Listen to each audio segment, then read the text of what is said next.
Thierry Denis, hier nous avons goûté votre fameux melon poire, fruit extraordinaire en provenance du Pérou, si je ne m'abuse.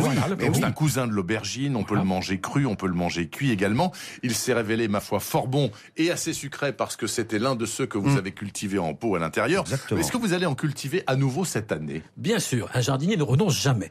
Ceux que j'avais cultivés dehors n'étaient pas si bons que ça, alors je vais recommencer. Voilà. Mais pour que ce soit plus facile, cette fois, je crois que je vais tricher un peu. Tricher? Waouh! Oui. Alors, c'est pas votre genre. Je vais me faciliter la vie, j'ai bien le droit.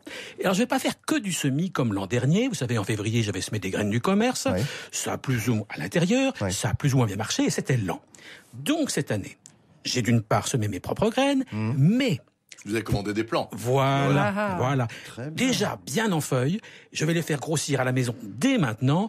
Je les planterai au jardin quand il ne gelera plus. Bon, d'accord, c'est de la triche. C'est pas du 100% produit maison. Bon, non. Alors, je sais pas ce qu'en pensent les jardiniers qui nous écoutent. Mais j'ai quand même franchement l'impression que ce drôle de melon poire a besoin d'encore plus de temps et de chaleur qu'une aubergine. D'où l'idée de commencer avec ses pieds déjà feuillés. Alors ces plants de légumes bizarres, là, déjà en pot, vous les trouvez facilement en février? Oui, à moins de 7 € chez Bernard Bureau, mon ami Bernard Bureau, à Savenières, dans le Maine-et-Loire. On peut en profiter pour faire un peu de vin aussi.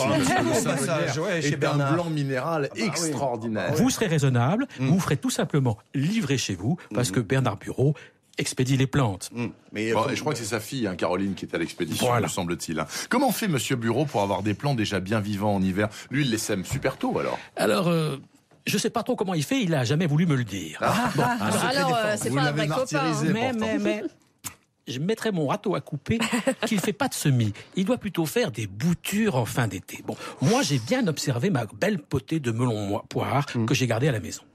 Les nœuds des tiges du bas sont très renflés, comme s'ils étaient prêts à faire des racines.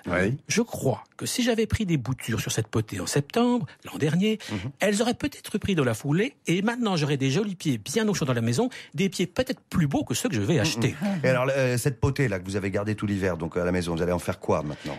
À part nous le faire goûter, bien entendu. J'ai ramassé tous les fruits cette fois-ci. Les tiges sont encore vivantes. Alors je vais tenter de les bouturer maintenant, même si c'est pas franchement la saison. Qui ne risque rien n'a rien. Franchement, c'est quand même un peu la prise de tête. Moi, je le trouve que jardinage. c'est super prise de tête. C'est hyper compliqué. Pas du tout. Mais si. C'est pas du tout. C'est amusant. Tous les jardiniers sont comme moi. Ils espèrent trouver une petite astuce pour avoir des fruits et des légumes plus beaux, plus tôt, et surtout plus beaux que ceux des autres. Alors, églantine, si mes boutures de melon poire reprennent, je vous en donnerai pour votre balcon. Écoutez, en tout cas, c'est un fruit absolument magnifique. Et en plus, il est bon. Il n'est pas seulement beau, il est bon.